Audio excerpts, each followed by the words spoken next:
اور میں نے دیکھا کہ پورا میڈیا پارک ویو سوسائٹی کو لے کر روتا رہا. یا جب وہ پانی کی صورت حال دیکھتے ہیں نا تو ہم یہی دیکھتے ہیں کہ بھئی یہ پانی نہیں ہے، یہ طوفان ہے. اچھا اللہ معاف کرے، حلفاً کہتا ہوں میں، لاشیں آنا شروع ہوگی پیچھے سے، جو سپوز کی شوج آباد سے یا ڈسٹرکٹ ملتان سے بھی وہاں سے لاشیں بہتی ہوئی ہیں.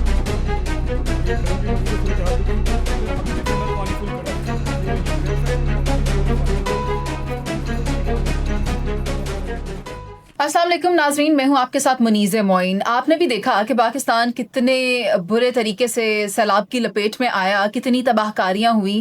نارتھ سے لے کے ساؤتھ تک ہم نے وہ تباہ کاریاں دیکھی. لوگوں کے گھر بہہ گئے اور ان کی قیمتی اشیاء برباد ہو گئیں. جن کے مویشی بہہ گئے وہ اپنے بنیادی روزگار سے محروم ہو گئے. کسی کے گھر کا نقصان ہوا، کسی کے عزیز و اقارب اس میں بہہ گئے. جتنی میرے الفاظ کے تحت میں آپ کو بتا سکوں تباہی ہوئی، اس سے کئی گنا زیادہ ہوئی، جس پر مختلف صوبائی حکومتوں کی جانب سے نوٹس لیا گیا کہ ہم اپنے صوبے کے افیکٹیز کے لیے کام کریں گے، خواہ وہ پنجاب ہو، خواہ وہ کے پی ہو یا وہ سندھ ہو. اوور آل اگر دیکھا جائے تو یقین دہانیاں بہت کروائی گئیں، اور میں نے دیکھا کہ پورا میڈیا پارک ویو سوسائٹی کو لے کر روتا رہا. یا وہ ایک ڈاکٹر صاحبہ، I am sorry not the doctor but in کا نام کیا تھا مجھے صحیح سے یاد نہیں آ رہا، لیکن نہیں، نبیہہ کے نام سے تو وہ مشہور تھی، لیکن اصل نام مجھے بھی یاد نہیں آ رہا.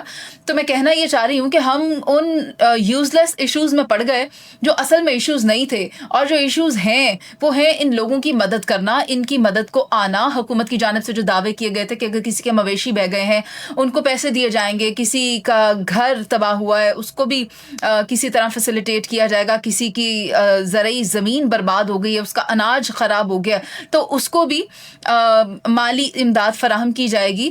تو ہر طرح سے تعاون کیا جائے گا، ٹینٹس دیے جائیں گے، راشن دیا جائے گا. وہ سب باتیں بہت ہوئیں، وعدے بہت ہوئے، لیکن اس پر عملی طور پر کیا ہو رہا ہے؟ ان علاقے جنہیں آفت زدہ قرار دیا گیا ہے، کیا وہاں پر حکومتی نمائندگان پہنچ رہے ہیں ان فلڈ افیکٹیز سے بات کرنے کے لیے کہ آپ کو کیا چاہیے، آپ کے لیے کیا کرے آپ کی حکومت، آپ کی منتخب کردہ حکومت آپ کے لیے کیا اقدامات کرے کہ آپ کی پریشانی کسی طور پر کم ہو سکے؟ تو میرے ساتھ ایک فلڈ افیکٹی موجود ہیں جن کا نام محمد وقاص ہے. ان کا تعلق ملتان کی ایک تحصیل سے ہے، اور میرے ساتھ ہی کافی عرصے سے رابطے میں تھے. یہ ویڈیوز شیئر کیا کر رہے تھے ان کے علاقے کی تباہی کی، ان کی فصلوں کی، اور میری یہ کوشش تھی کہ ان سے بات کی جائے انہی کی زبانی، کیونکہ ان کے شکوے زیادہ ہیں کہ ہم نے بہت سے لوگوں سے رابطہ کیا مگر کوئی بھی ہماری مدد کو نہیں آیا. ووٹ لینے ہمارے دروازے پر دستک ضرور دیتے ہیں لیکن ہماری مدد کو نہیں آتے. تو باقی کی میں بات چاہوں گی کہ وقاص اپنی ہی زبانی ہمیں بتائیں کہ آخر میں چل کیا رہا ہے. جی وقاص. میم سب سے پہلے آپ کا بہت بہت شکریہ کہ آپ نے اتنا، میں نے آپ کو انسسٹ کیا، کافی عرصے سے میں آپ کے ساتھ رابطے میں تھا، اور آپ نے مجھے میرے ہزاروں لاکھوں لوگوں کو جو متاثرہ خاندان ہیں جلال پیر والے کے، ان کی آواز بننے کا آج مجھے موقع دیا ہے. سب سے پہلے میں جو باتیں بولوں گا وہ میں حلف سے کہہ کر بولوں گا کہ میں حلف اٹھاتا ہوں. یہ جو میری آنکھوں دیکھا حال ہے نا، میں وہ ساری آنکھوں دیکھے حال سناؤں گا. میم 6 سپتمبر کو ہمارے علاقے میں پانی آنا شروع ہوا. جلال پور میری تحصیل ہے، ڈسٹرکٹ ملتان جلال پور پیر والا تحصیل ہے. جلال پور پیر والے کے آس پاس کی جو ہمارے موضع ہیں، یونین کوسل بیلی ہے، موزہ جانگالہ، بستی بھٹا، ہمیں دریائے چناب لگتا ہے. 6 سپتمبر کو، ویسے تو اگست میں 27-28 کو ہمیں خبر ملی کہ پانی آ رہا ہے. ویسے ہم ایسے سمجھے کہ پیشے ورانہ لوگ ہیں، ہمارے پاس 2014 میں بھی پانی آیا، لیکن یہ پانی آیا، ہم نے اپنی مدد ہم نے اپنا بند دینا شروع کر دیا. لیکن ہمیں کہتے رہے، کوئی ہمیں اعلانات، اناؤنسمنٹ اس طرح کی گورنمنٹ کی طرف سے کچھ بھی نہیں تھا کہ بھئی پانی بہت زیادہ ہے، آپ ادھر ادھر چلے جائیں. تو اس طرح کی ہمیں کوئی بھی گورنمنٹ کی طرف سے، مینجمنٹ کی طرف سے کوئی اعلانات نہیں ہوئے.